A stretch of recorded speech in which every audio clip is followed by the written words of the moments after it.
The most corrupt pope in history, the scandal of Benedict IX.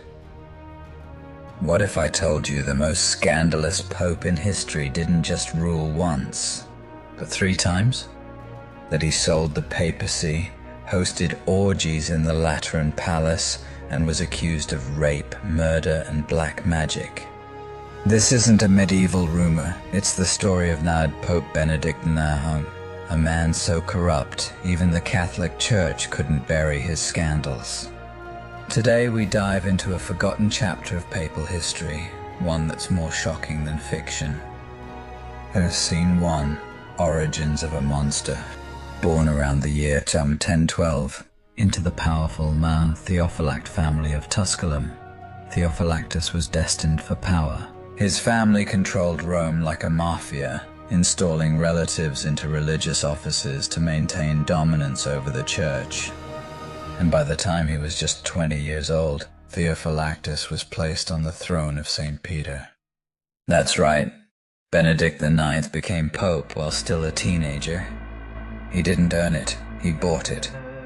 Installed by his father, Count Alberic III, who bribed church officials and Roman nobility to secure the papal seat for his son. But this wasn't just a youthful pope making mistakes. Benedict IX would go on to become one of the darkest figures ever to wear the tiara.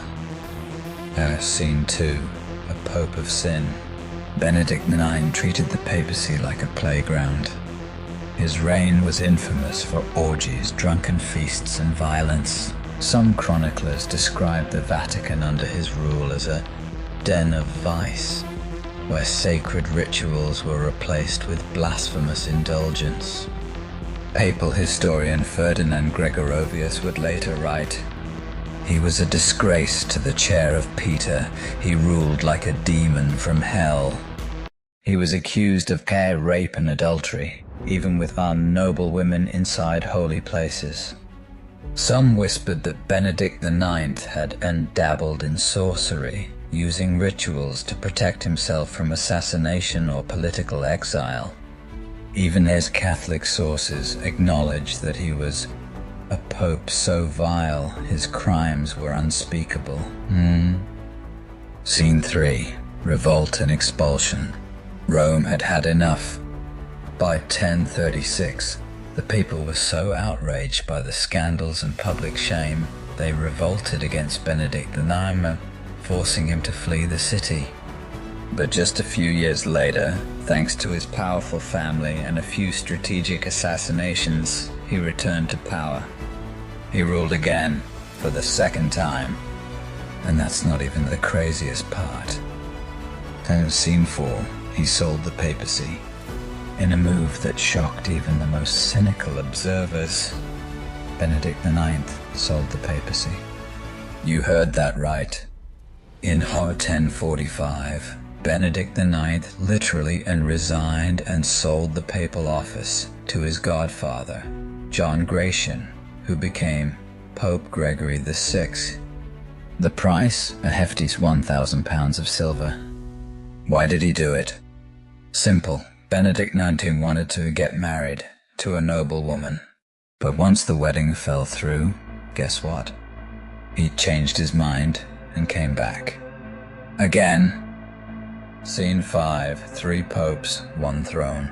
At one point, there were 3 men claiming to be pope at the same time. Sylvester III and Gregory VI. Benedict IX. Rome was in chaos. Churches were divided, armies clashed in the name of different popes. This crisis triggered one of the most important moments in church history. In 1046, King Henry III of Germany marched into Italy to end the madness.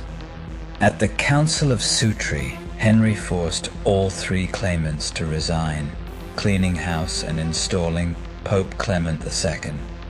Benedict IX was officially excommunicated. But this scandal wouldn't be so easy to forget. Scene 6. Aftermath and death.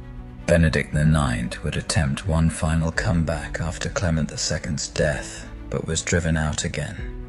His final years are him shrouded in mystery. Some say he repented and died as a monk. Others claim he died, cursed, alone, and forgotten. The Church erased much of his record, but the damage was already done. Scene 7. How did he happen? So how could such a man become Pope? Simple. The Church of the 11th century wasn't the centralized power we know today. The papacy was a prize, bought, sold, manipulated by aristocratic families like the Tusculani. There were no cardinals voting, no college of bishops. Power, not piety, ruled the Vatican. It would take centuries of reform to build what we recognize today. Benedict IX became a cautionary tale, a reason for change. He wore the papal crown 3 times, and each time he tarnished it more. Pope Benedict IX wasn't just corrupt. He was the living embodiment of a church in crisis, a mirror of power unchecked and faith abandoned.